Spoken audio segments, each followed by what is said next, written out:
performer knows Portland well. You can see her in Portlandia. I am so glad you're about to see her here. Put your hands together for Virginia Jones, everybody. Virginia! Starts to run into the trees.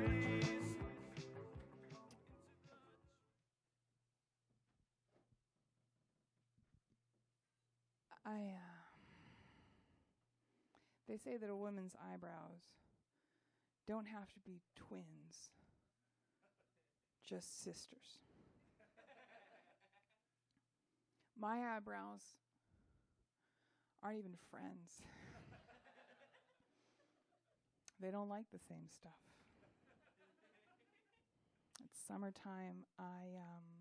Where I am from in Portland, summertime means something, you know. The weather changes. People stumble out into the light, and they shield their eyes, and they go, I made it. I'm not going to have to open my wrist to see color. And in Los Angeles, it doesn't mean anything. Just one day, at the same time, everyone in Silver Lake notices their coconut oil has liquefied. The changing of the seasons. I would like to formally apologize on behalf of the Improv Lab and everyone here for the number of women on this show. There's been 2. I'm behind the scenes. I know there's another one. And I know it's really confusing because we're all the same, and once we talk about cats and our periods, what is there? And it's you poor people I feel bad for. Tomorrow you'll be going out in the world and people will say, what did you do last night? And you'll say, oh, I saw comedy. And you'd say, they go, who did you see? Women. My favorite thing that I ever heard a child ask its parents about me was, is that a boy or a girl or a clown? I think I just enjoy clown as that unexplored third option.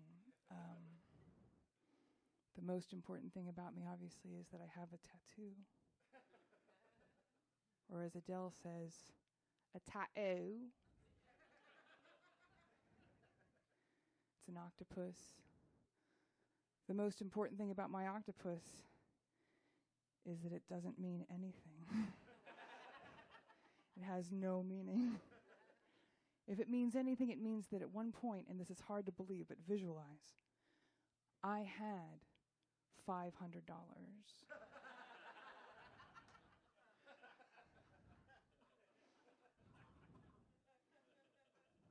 It also made my mother upset, and that's fair because she made this, and I've just been fucking it up.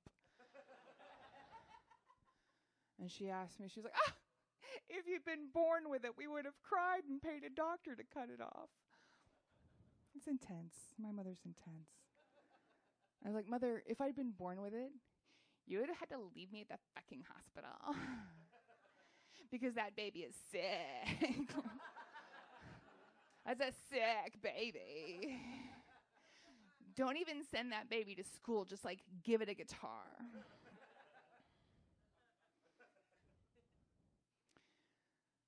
I am an animal lover, which means I love animals. And I don't have my own animal, but my roommate has a cat, which means that I sort of have a cat. Because there's definitely one that lives with me. And she's not always using it, you know? Like, sometimes there's cat for me to love. And the cat eats venison. She eats deer meat. Have you guys heard about this? It's something that white girls do when they don't have kids. She wants her cat to have the very best. It's deer meat. And I don't think that's wrong necessarily, but I think that it sets the cat up for disappointment. Because what if our lives were to change? You don't have to smile just because I'm looking at you. Just do whatever you were going to do anyway. if our lives were to change? What if we didn't have the scratch to spring for venison? Could be something small like job loss. Could be something big like zombie apocalypse. I guess what I'm asking you guys is, do you know how many cats it would take to take down a fucking deer? Like 30, 40 cats. All working together in a way that cats don't. They don't do that just out in the forest with walkie-talkies. Meow. Meow. I didn't come here to get a ton political, but I think cat food should be made out of mouse meat and injured birds. Like something a domesticated house cat has a reasonable shot at achieving, right? And the label just has a sad bird with its wing in a sling and a little word bubble that says, "That's nature." I come here from Portland, but I am originally from Dallas, Texas, which is in a red state. So I am maybe better prepared for the Trump presidency than you people, because I have already lived in a fascist dictatorship. And the tricky thing about a red state is it's so conservative that you say stuff and people just hear it differently. Like you might say atheist and they hear Satanist. Or you might say feminist and they hear lesbian, serial killing prostitute. Oh my God, what are we going to do? So, yeah, like many of us, I was disappointed the night of the election, but I said, you know what? We've misjudged middle America. We've underestimated the number of guys with trucks and bumper stickers that say, "Laughs a bitch, don't vote for one." Like, there's just more of them than we thought there were. And we were wrong.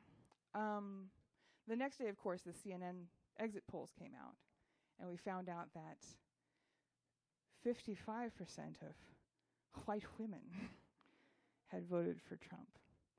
And that's like in the horror movie where they say, the killer is calling from inside the house. Right? Like, that's a bummer. That's a... Because women are the dominant, like there's more women than men in this country. If we could get our shit together, stop bitching and stealing each other's boyfriends. Like if we could link arms and really like make a force, we could have anything we wanted. We could pass a law, not the first presidency, we'd need to do something with the Supreme Court, but we could pass a law that said that every man had to tape his dick to his leg before he left the house in the morning.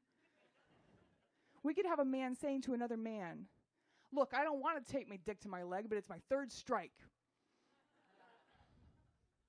You know, a guy friend of mine asked me the other day, and it's funny, when I say a guy friend of mine, I mean a male comic that I don't like.